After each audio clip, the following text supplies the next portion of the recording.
आप सबको अपने चैनल पे स्वागत है। देखिए सीबीएसई का क्लास 10 का एक क्वेश्चन रखा हुआ है। इसे सॉल्व करके x का वैल्यू फाइंड आउट करना है, जिसमें x का वैल्यू 2 नहीं होना चाहिए और 4 नहीं होना चाहिए। ये 2007 में क्वेश्चन पूछा गया था, जो आपके नए सिलेबस टर्म 2 के सिलेबस में ये क्वेश्चन है। इसको हम लोग कैसे सोल्यूशन करके x का वैल्यू फाइंड आउट करेंगे। तो गाइज देखिए, चलिए इसको सोल्यूशन करते हैं।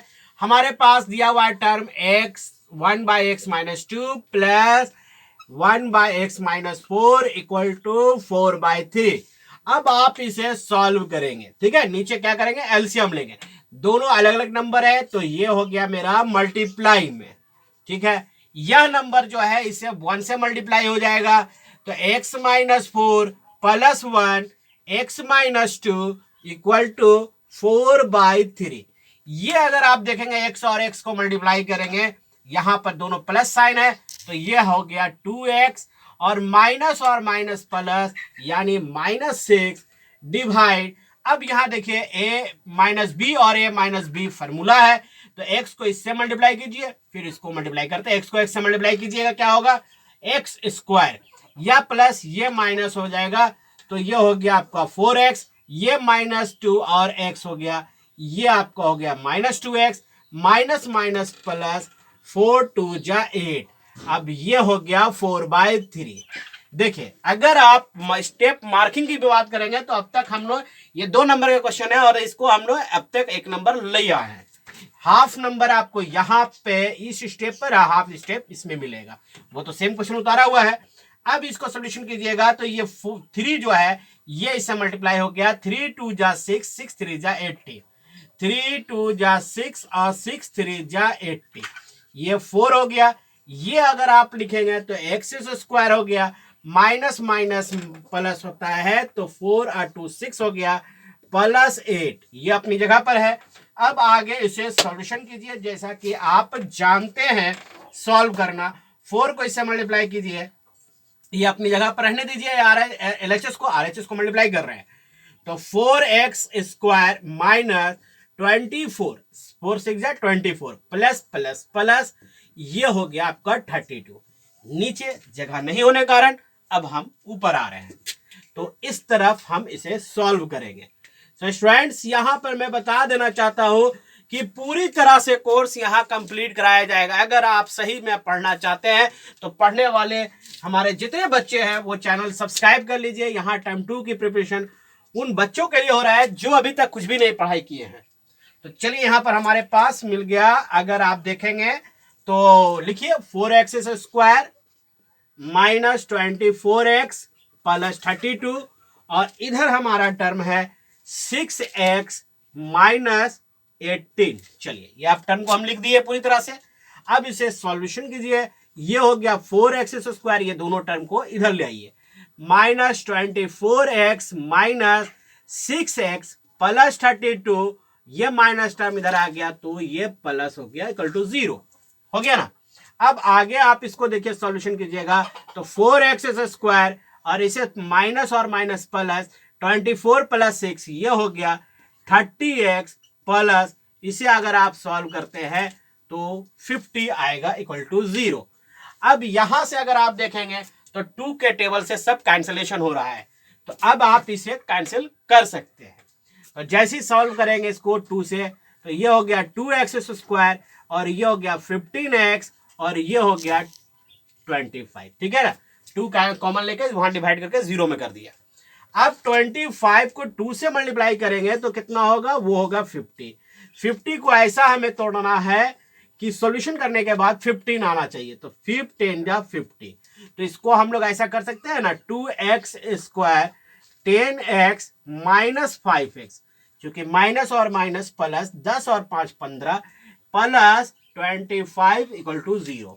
तो इसे अगर आप सॉल्व करेंगे तो यहां से 2x कॉमन निकल जा रहा है, तो सिर्फ बचेगा x माइनस 5, ठीक है। यहां से माइनस है और ये प्लस है, तो दोनों में से माइनस साइन कॉमन निकालिए, और 5 और 5 से 25 आता है, तो 5 कॉमन जा रहा है, x माइनस 5 इक्वल टू 0 हो गया।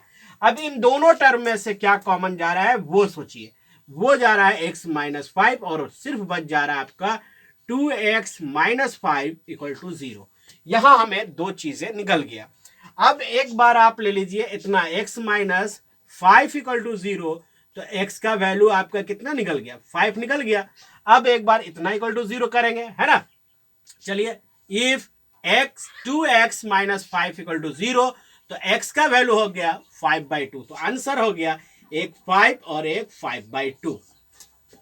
सो गाइस, इसी तरह से हम लोग पूरा सॉल्व करेंगे पूरा, ठीक है ना। चलिए अब आगे हम बढ़ते हैं। इसी तरह का नेक्स्ट क्वेश्चन को हम सॉल्व करते हैं। इसको बोर्ड को रफ कर लिया जाए, और बहुत लंबा लंबा वीडियो नहीं मिलेगा, मात्र 5 से 10 मिनट 15 मिनट छोटा छोटा वीडियो, ताकि आप इसको पढ़ने में उबे नहीं और आपको पढ़ने में इंटरेस्ट लगे, है ना। तो अब पूरा कंप्लीट कराया जाएगा। अभी क्वाड्रेटिक इक्वेशन चल रहा है सीरीज, आप पुराना वीडियो अगर नहीं देखे तो वो भी देख सकते हैं। और चलिए एक क्वेश्चन और हम लेते हैं जो सीबीएसई के द्वारा से पूछा गया है, ठीक है।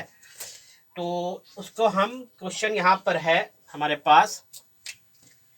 चलिए, ये 2005 का एक क्वेश्चन है, सीबीएसई का पूछा हुआ छोटा क्वेश्चन है।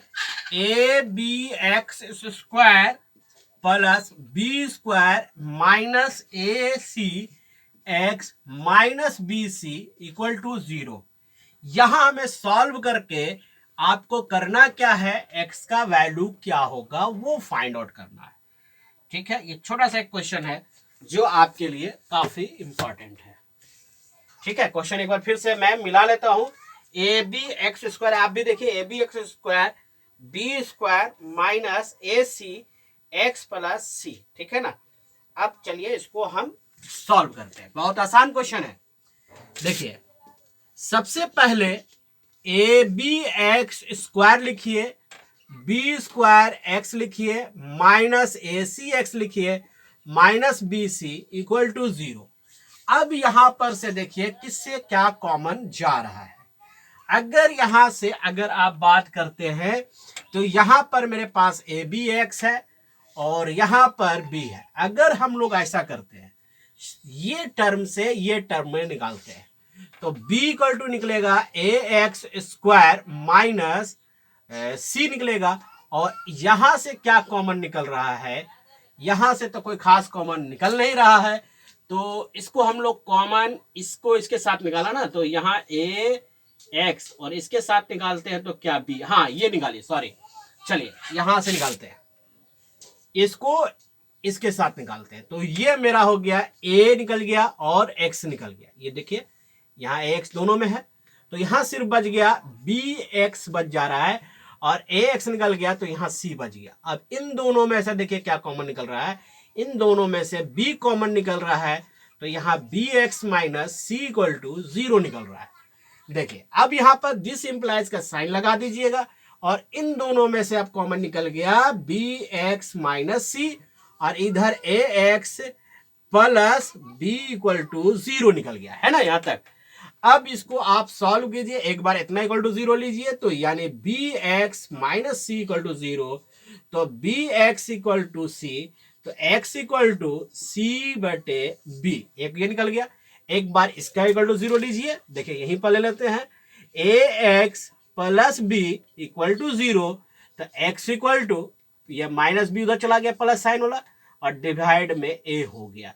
अगर आप इसे सॉल्व करेंगे तो c/b और माइनस b/a इसका आंसर होगा।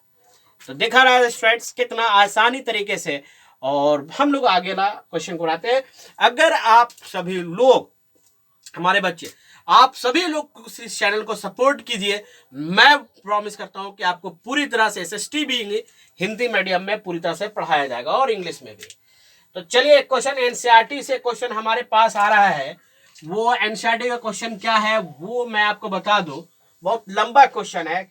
ए cottage industry the produce certain number of poultry farm article in a day. देखिए यहां हम इसको इतना लंबा क्वेश्चन को शॉर्ट में लिखेंगे, है ना। चलिए इसको रफ करते हैं और देखते हैं हमारे पास क्या क्वेश्चन है।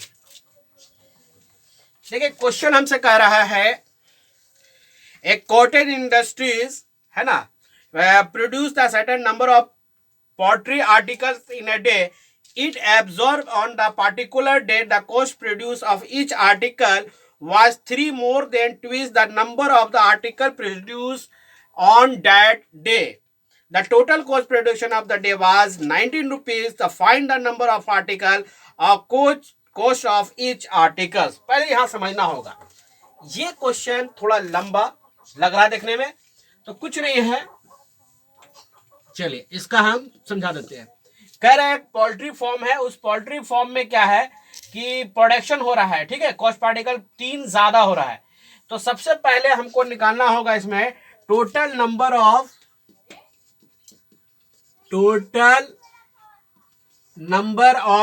जो आपका पॉलिटिकल फॉर्म है। चलिए इसके लिए आप देखिए यहाँ स्लाइड में क्वेश्चन भी एनसीईआरटी का वहां पर लगा हुआ है।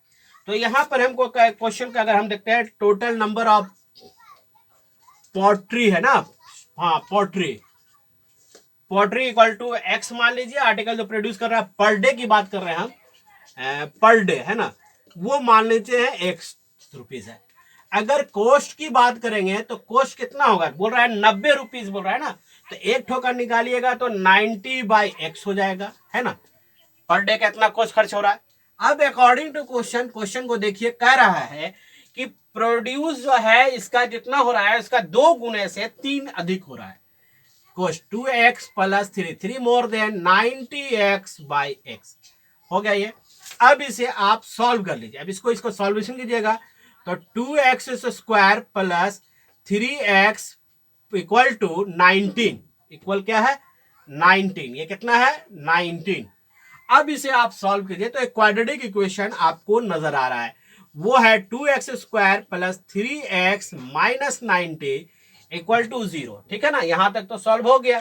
अब ये 90 को 2 से मल्टीप्लाई कीजिएगा तो कितना होता है 180 हो रहा है। अब ऐसा ब्रेक कीजिए कि 3 आ जाए, तो चलिए 630 है ना, बहुत ज्यादा हो रहा है, हमारे पास का कितना चाहिए 30 चाहिए। तो एक काम और हम लोग कर सकते हैं, 15 और 12 को मल्टीप्लाई कीजिए, है ना, हम जानते हैं इसको 15 और 12 तो आ जाएगा।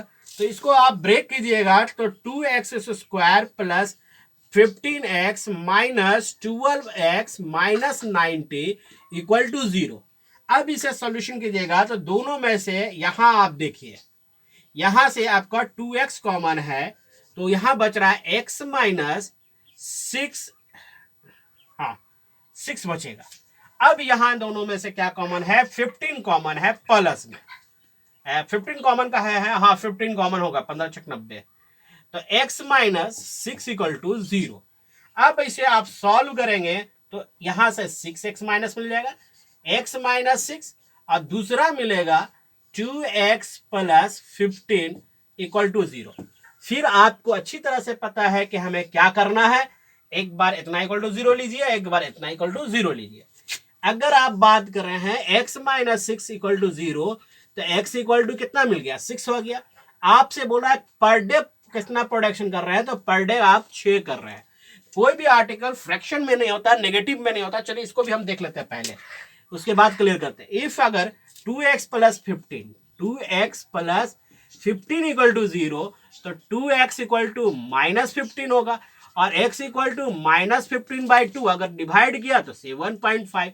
तो भाई कोई भी चीज का प्रोडक्शन माइनस में हो सकता है, नेगेटिव प्रोडक्शन, नेगेटिव में या तो प्रोडक्शन 2, 4, 5, 10, 20, 25 हो सकता है, या तो 0 हो सकता है, लेकिन यहां पर माइनस में दिखा रहा है, तो ये नॉट पॉसिबल है ना, पॉसिबल तो है नहीं। तो अब हमको पर डे प्रोडक्शन कितना हो रहा है, पर डे प्रोडक्शन की बात कर रहे हैं तो वो हो रहा है 6, और कोस्ट अगर आप बोल रहे हैं पर डे कोस्ट का क्या था 90/x था, यानी 90/6, तो ये 15 रुपीज, यानी कोस्ट जो आ रहा है 15 रुपया पर डे का हिसाब से आ रहा है। सो गाइस, वीडियो को लाइक एंड शेयर करना ना भूले, और टू बी कंटिन्यू अभी चलेगा, पर डे मिलेगा आपको लगभग। जय हिंद।